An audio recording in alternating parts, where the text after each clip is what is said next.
National frontier TV, आवाज राष्ट्रहित। दर्शकों, हमारे इस विशेष कार्यक्रम में एक बार पुनः आपका हार्दिक स्वागत है, वंदन है, अभिनंदन है, नमन है। आज हमारे बीच ऐसे गो सेवक, ऐसे गोभक्त विराजित हैं जिन्होंने अपने जीवन में संकल्प लिया है कि गौ सेवा करते चले जाऊं और गौ सेवा के लिए काम करूं, उनकी गौ की रक्षा करूं, गौ की सेवा करूं और गौ माता का प्रचार प्रसार करूं। आज हमारे बीच में हैं योगी राजनाथ जी, आपका बहुत बहुत स्वागत है। योगी जी से मैं पूछना चाहूँगा कि आपके इस भगवा, इस संन्यास के पीछे क्या मायने रहे हैं? सभी का इस न्यूज़ चैनल में आप सभी का स्वागत। आज हमारे शर्मा जी आज बहुत ही गंभीर विषय को लेकर आए हैं और इस विषय के बारे में हम विस्तार से चर्चा करेंगे। इसमें संक्षिप्त परिचय हमारा हम दे देते हैं। हमारा जीवन पहले इस धर्म से बिल्कुल दूर था।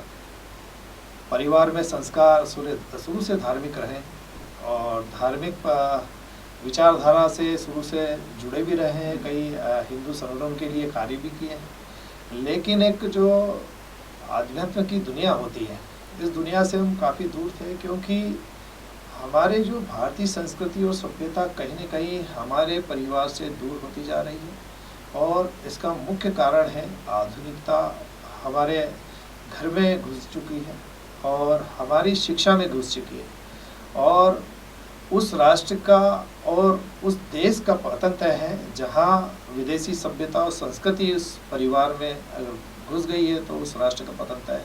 और कहीं ना कहीं ये हमारे विचार में भी आया कि अगर हम इस राष्ट्र की रक्षा करना चाहते हैं तो हमें सबसे पहले हमारी संस्कृति की ओर हमें आगे आना होगा। और साथ ही जो लोग हमारे जैसे कई लोग हैं जो इससे अभी विमुक्त हैं, तो हमें उन्हें जोड़ने का कार्य करना होगा। और इसी को उद्देश्य में लेकर हमारे जो गुरु हैं अवैधनाथ जी महाराज, उन्हीं के मार्गदर्शन में हमारी पूरी शिक्षा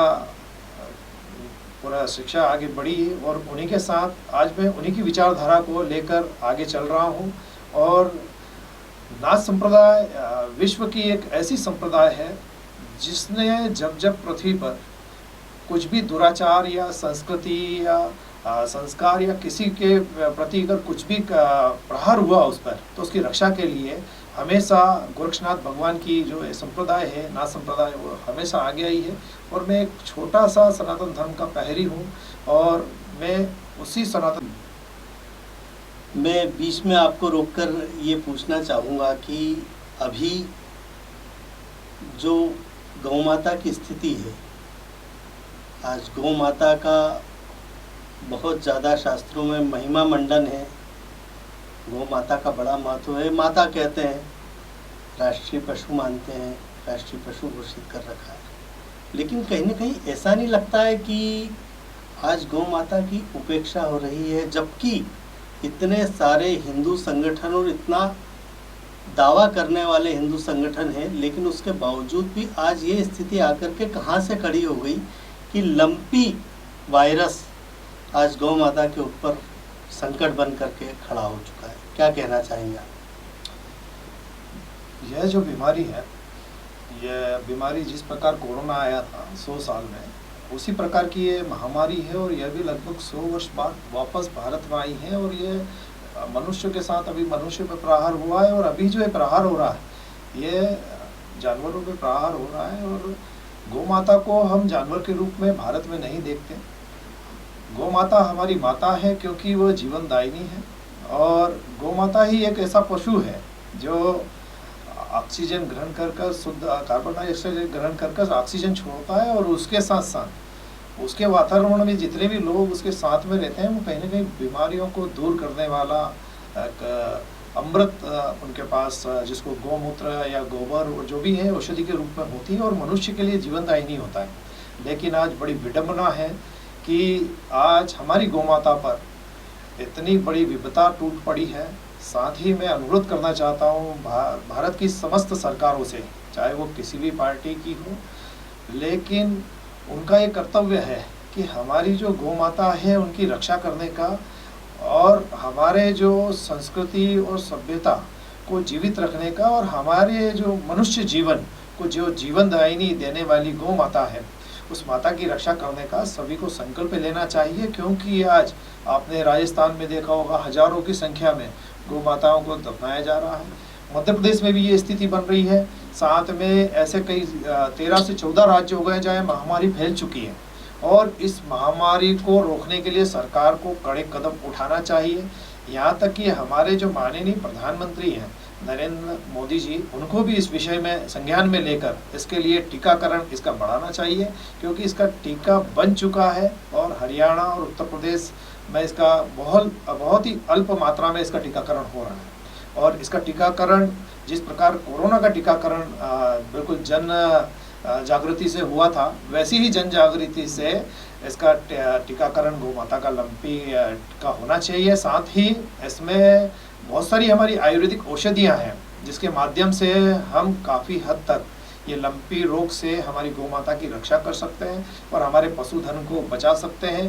क्योंकि हमारा ये देश है, ये दूध का देश है, या दूध की गंगा, दूध की नदियाँ बहती है। लेकिन अगर इस प्रकार से अगर हमारे यहाँ से गौ माता का अगर बिल्कुल विलुप्त हुई तो ये हमारे लिए संकट की सभी मनुष्यों के लिए संकट की घड़ी है। और सभी मनुष्यों को आगे बढ़ चढ़कर गौ माता की रक्षा के लिए कदम उठाना चाहिए। क्योंकि हमेशा जब मनुष्य पे विपदा आई है तो गौ माता ने ही मनुष्य की रक्षा करी है प्रकृति के रूप से आपके उसको शुद्ध कर और इसके लिए बहुत सारी ऐसी औषधियाँ हैं जिसके उपयोग से हम गौ माता को बचा सकते हैं, उनके प्राण की रक्षा कर सकते हैं। ऐसी कौन सी सरल सुलभ औषधियाँ हैं, उनके बारे में आप हमारे दर्शकों को बताएं।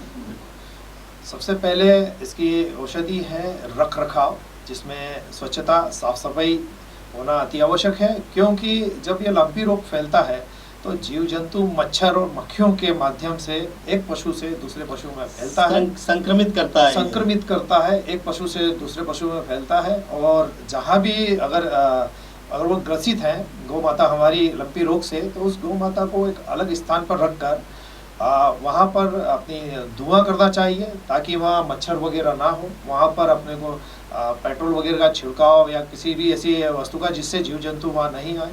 इसमें एक जो इत्र आता है जिसे गोग्रास कहा जाता है, उसका भी आप छिड़काव कर काफ़ी हद तक आपके वहाँ मच्छर मक्खी नहीं आते हैं और उससे गौ माता की हम साफ सफाई के माध्यम से उनकी रक्षा कर सकते हैं, जो बीमारी दूसरे तक ना फैले। ऐसे में जैसे अभी हमने कोरोना के समय में सभी ने हाथ धोने वाला कार्य किया था, इसी प्रकार से हमारी गौ माता के लिए फिटकरी के पानी से उनका स्नान कराएं और साथ ही फिटकरी का पानी थोड़ा सा उसमें सोडा डालकर उनका स्नान कराया जाए।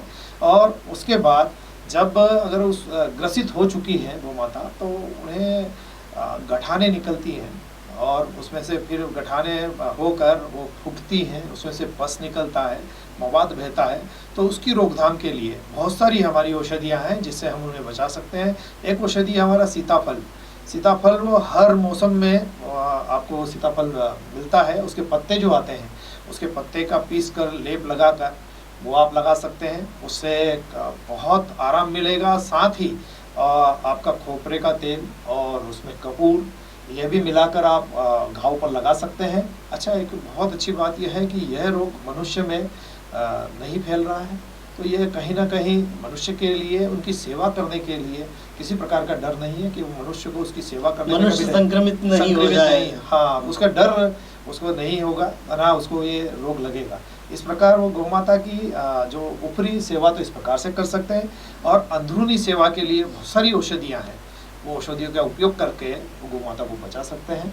वो औषधियाँ भी हम आपको आप चाहें तो लिख सकते हैं, हम बता सकते हैं उस औषधियों को, और आप अपनी गौ माता को अगर स्वस्थ हैं तो भी दे सकते हैं, अगर ग्रसित हैं तो भी दे सकते हैं। स्वस्थ गौ माता के लिए हमें 1 किलो आटा लेना है, उसमें 100 ग्राम हल्दी मिलाना है, 100 ग्राम उसमें काली मिर्च मिलाना है, 100 ग्राम उसमें आपकी काली जीरी आती है काली जीरी मिलाना है, उसमें गिलोय 100 ग्राम गिलोय पाउडर मिलाना है, उसमें 100 ग्राम आपका बेलपत्र के पत्ते मिलाना है और इन सभी का मिश्रण कर 15-15 ग्राम की या बना लें 4-4 गोली उसकी। 4 गोली आपको सुबह, 4 गोली दोपहर में और 4 गोली शाम को, 3 टाइम उन्हें देना है।